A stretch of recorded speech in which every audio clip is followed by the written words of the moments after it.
Hello বন্ধুরা, আমি চলে এসেছি তোমাদের সাথে নিয়ে আবারও একটা দিন শুরু করতে। তো চলো আজকের দিনটা আবার শুরু করি। আশা করছি তোমরা সবাই ভালো আছো। আর ভালো আছো কেন বলছি, সবাই গরমে খুব ব্যস্ত আছো, মানে শরীর নিয়ে। তো যাই হোক, আমিও ভীষণ গরমে তাড়াতাড়ি ওই জন্য সকাল সকাল কাজগুলো সেরে নেওয়ার চেষ্টা করছি। এই যে চলে এসেছি এখন। আমি কালকে সেই জামাগুলো কেচে মিলেছিলাম বারান্দায়। তো কালকে আর সন্ধ্যের পরে আর ভালো লাগেনি এইসব তুলতে গোছাতে। তো সেই জন্য আজকে সকালবেলায় উঠেই আগে বিছানা গুছিয়ে ঝাঁট দিয়ে আর আমি এখন চলে এসেছি সমস্ত জামা কাপড় তুলতে বারান্দা থেকে। এই জামা কাপড়গুলো তুলে নিয়ে আমি সমস্ত কিছু গোছগাছ করে রেখে দেবো। আর যা গরম পড়েছে জানো তো, তাড়াতাড়ি কাজগুলো করে নিলে তবু অনেকটা শান্তি লাগে। রান্নার কাজটা তো বটেই। এই যে এখন আমি চলে এসেছি ডাইনিং টেবিলটা ক্লিন করে নিতে। ভালো করে যা অবস্থা হয়েছিল দেখলেই, সমস্ত কিছু সরিয়ে ভালো করে আমি এখন মোছামুছি করে নিচ্ছি, যাতে টেবিলটা পরিষ্কার হয়ে থাকে। তো সেই কারণে কালকে রাত্রে না আর কিছু ভালো লাগেনি এই গরমে করতে, সেই কারণে সমস্ত কিছু গুছিয়ে রেখে শোয়া হয়নি। জাস্ট এমনি টেবিল যেমন ছিল, যেখানে ওষুধ খেয়েছি যা করেছি সব করে রেখে দিয়েছি। আর জানো তো, এই গাছটা না, অ্যালোভেরা গাছটা আস্তে আস্তে একটা একটা করে ডাল সব শুকিয়ে যাচ্ছে, কেন জানি না। তোমরা যদি কেউ জানো যে অ্যালোভেরা গাছ কেন এরকম হয়ে যায়, একটু কমেন্ট করে জানিও তো। তাহলে আমি চেষ্টা করব সেই রকমভাবে প্রাণটা যদি ওর বাঁচে, সেই কারণে। তো যাই হোক, এত গরম হোক আর যাই হোক, ফুল এনার্জির সাথে ঘরের সমস্ত কাজগুলো ঝটপট করে কিভাবে ম্যানেজ করে নিই। তো দেখলেই চাটা খাওয়া হয়ে গেল। খেয়ে দিয়ে রুটি করেছিলাম সকালে, সেটা তোমাদের সাথে শেয়ার করা হয়নি। আর কালকের তরকারি ছিল, সেই তরকারি দিয়েই আমরা টিফিনটা সেরে নিয়েছি। তো টিফিনটা সেরে নিয়ে আমি এখন চলে এসেছি রান্নাঘরে।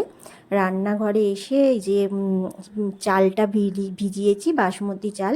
তো এটার আজকে একটু ওই রাইস করব। রাইস বলতে একরকম, তোমাদের এর আগে আমি শেয়ার করেছি ওই রেসিপিটা। তো সেই পেঁয়াজ, তেজপাতা, এলাচ, চিনি এইসব দিয়ে ঘি দিয়ে ভাজবো রাইসটা।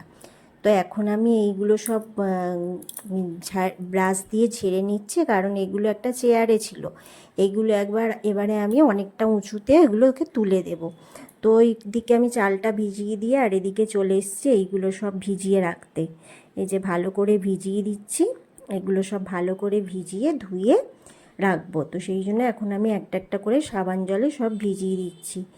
আর কালকে তোমাদের বলেছিলাম না, ড্রেসিং টেবিল গোছাতে গোছাতে যে এই সব এগুলো আমাকে সাবান জলে ধুতে হবে। তো সেই জন্য আমি আজকে সমস্ত কিছুগুলো বের করে নিয়েছি, নিয়ে ধুয়ে নিচ্ছি।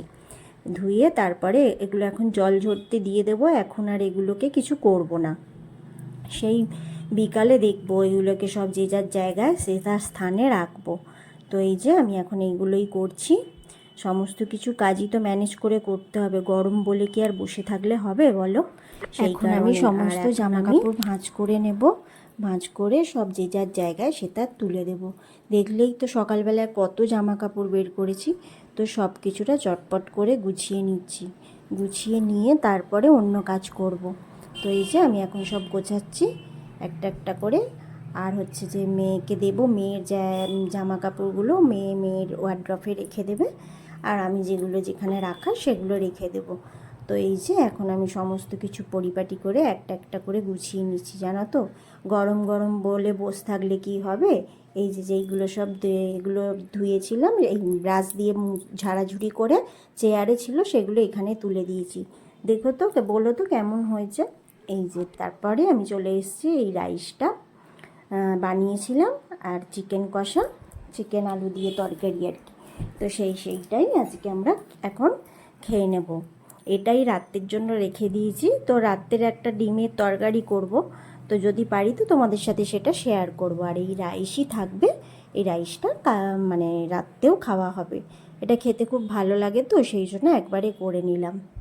তো চলো খাওয়া দাওয়া সেরে নিয়ে বাসন টাসন মেজে একদম কিচেন ক্লিন করে কিছুক্ষণ বসেছিলাম। বসার পরে এই যে দুপুরবেলায় আইসক্রিম নিয়ে চলে এসেছি। আইসক্রিমটা ভাগ করে নিয়ে নিলাম, দিয়ে তিনজন মিলে খেয়ে নেব। আর খাচ্ছি শুধু ঠান্ডা জিনিসই খাচ্ছি জানো। আর ভাত রুটি খাওয়ার থেকে তো শুধু ice cream, cold drinks, fruit juice এগুলোই খেতে ভালো লাগছে। তো আবার কিছুক্ষণ পরে ফ্রুটি নিয়ে চলে এসেছি, তো এইটাই খেয়ে নিচ্ছি। তো এই যে একবারে সন্ধেবেলায় একদম পুজোর সন্ধে টন্ধে দিয়ে চাও খাওয়া হয়ে গেছে, তোমাদের সাথে সবটা আর শেয়ার করা হয়নি। এবার এইগুলো যে সেই দুপুরবেলায় কেচে ধুয়ে মিলে দিয়েছিলাম না, জল ঝরতে দিয়েছিলাম, তো সেগুলোই এখন আমি নিয়ে চলে এসেছি। এবার যে যা স্থানে সেটা রেখে দেবো বলে, দুপুরবেলায় আর ভালো লাগেনি, তো এখনই আমি এই কাজটা করব, জানো তো। এই কাজটা হয়ে গেলে তারপরে আমি অন্য কাজ করব। তো আজকে হচ্ছে যে এইগুলোই করব, আর কিছুই নয়। তো এখন আমি যে যার জায়গায় রেখে দেব। এই যে ড্রেসিং টেবিলের এখানে রাখবো, তো এখানে রাখবো, এখানে রাখবো, সমস্ত কিছু জায়গাটা ফাঁকা। তো এইটা প্রথমে আমি রাখছিলাম, জানো তো, কিন্তু এর ফুলটা তো অনেক বড়, সেই জন্য এখানে রাখা যাবে না দেখলাম, তো সেই জন্য সরিয়ে আবার এই ফুলটা যে কালকে রেখেছিলাম সেটাই আবার ধুয়ে আজকেও রেখে দিলাম ওখানে। আর এটা ধুইনি, এটা ধোয়ার দরকার হয়নি। তো এখানে এবার আমি অন্য অন্য ফুলগুলো রেখে দেবো। এই যে একটা ফুল রেখে দিলাম, আর একটাও গাছ ওরকম সবুজ রঙের কাঁটা কাঁটা দেয়া, এই যে এটাও এখানে রেখে দেবো। দিলে বেশ দেখতে কেমন লাগছে তোমরা কমেন্ট করে জানিও তো। আর এই যে যখন সেই এটা হচ্ছে ফুলদানিটা ওখানে রাখতে যাচ্ছিলাম না, ওটা বড় বলে রাখা গেল না, তো এখানেই আমি রেখে দিচ্ছি। যদি ভিডিওর মধ্যে কিছু ভালো লেগে থাকে তাহলে লাইক, কমেন্ট, শেয়ার করে দিও, পারলে সাবস্ক্রাইব করলো। আর আজকের মতন ভিডিওটা আমি এখানেই শেষ করছি। দেখা হচ্ছে নেক্সট ব্লগে।